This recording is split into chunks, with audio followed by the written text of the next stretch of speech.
masculinity bestows masculinity, just like the Green Beret, just like these male figures came into my life. This guy, Will Owens, he took me under his wing and he was super popular guy. And all the girls liked him and stuff. And he took me around, really showed me the ropes. We would go to all these parties together in Baghdad. It was just super fun, man. It was the best time of my life. So there were parties going down in Baghdad?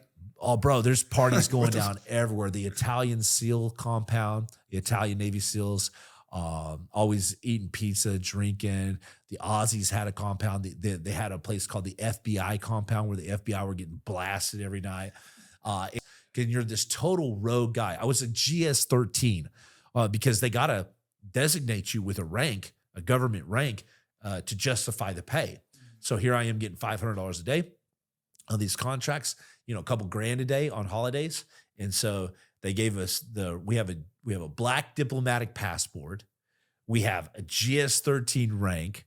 We can grow out our beards. We can get a mohawk. We can do whatever we want. We're carrying around parasols with nut sacks on them, grenades, whatever, And then we're partying on top of that. Where military are not supposed to drink. Of course, the SEALs always do, but the military couldn't drink. And so it was like the Wild Wild West when I got there.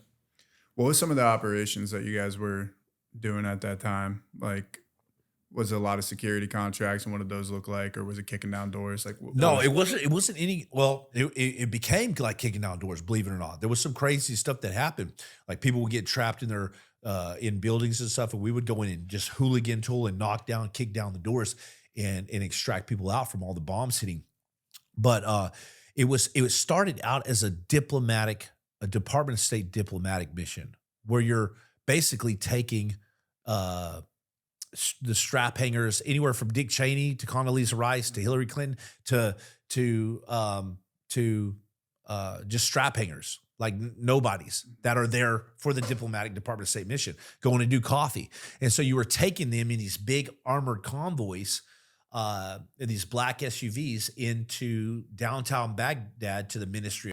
And they would gut it out, a Suburban, and then they would rhinoplasty the whole thing, put 2 benches down the middle, and then you had all these weapons stacked in there, and then you were D-ringed into a D-ring, and then you would open this 400-pound door, and you would lean out, and you were the right and left rear door gunner. The rear is the most susceptible to damage from a car bomb. And so did that for a while, did all kinds of missions, like probably sometimes 8 runs a day, 5 to 8 runs a day, going out in the red zone. And it's a numbers game. And you got other teams getting blown up. You get friends get killed, get injured, get wounded.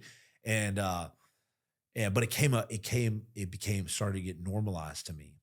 And then you're coming home at night in Blackwater, having pizza parties, drinking, then that's when I started taking some Xanax here, Valium there, some things like that, morphine and stuff. I mean, like, it started getting kind of wild, started getting out of control. You live really fast. Yeah. Because when you're living life and death scenario, and then you're coming home every night and you're going to live it the next day, and you're like, I may not make it. Yeah. So you're just kind of wild. And your adrenaline has to be fucking your adrenaline's so high, and then you have these adrenal dumps when you come in and start kind of shaking.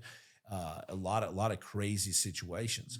They used to actually take just 2 guys from each team and put them on a little bird and take them deep into downtown Baghdad, drop them off on the top of a skyscraper. You would go down with your go bag of a couple of waters, a map, and a radio battery, extra radio battery, and a bunch of freaking grenades and extra ammo. You and another guy, you would sit there all day as an advance party, wait till the principal came. This is insane if you think about it. 2 guys getting dropped off on a little bird on a skyscraper in downtown Baghdad at the height of the war, and dudes are getting kidnapped and getting killed all the time. There was other contracting companies like Aegis, where 2 British guys were taken just in the same similar situation, and they were beheaded and thrown in the Tigers. And so this stuff is going on all the time. And so, like I said, we started developing in our mission set and doing all kinds of stuff. And so it was very defensive at first. And then it became kind of half defensive, kind of starting getting to more offensive, but never kicking down doors and killing dudes, and rescuing people like that. But eventually we became like the 911 force for the Army, some of the Marines sometimes, and National Guard. And we were coming in at night after a long day of missions and then running route Irish all the time. And we would come in, and then you'd have these rockets that would hit. And nobody was going and helping these people from the rockets when they would hit. It was kind of just a live and learn situation we developed. Sometimes nothing, just destroy a tree or something on their trajectory in, aimed at the embassy. And so we were going to all of these hits every night. And so by the end of the night, it's 2 a.m. in the morning, you're pressure washing the truck out with all this blood and brain and stuff. And you're prepping the trucks for the next day. And then you're going back out, repeat, drink You got coffee, no time to smoke process cigarettes. anything. No. Yeah. You're sitting there with a bunch of guys too that are kind of going through that same type of shit. Yeah. So do you have any moments or specific engagements that particularly stood out, especially because, as you highlighted, like this is the first time where you're experiencing all of it, war.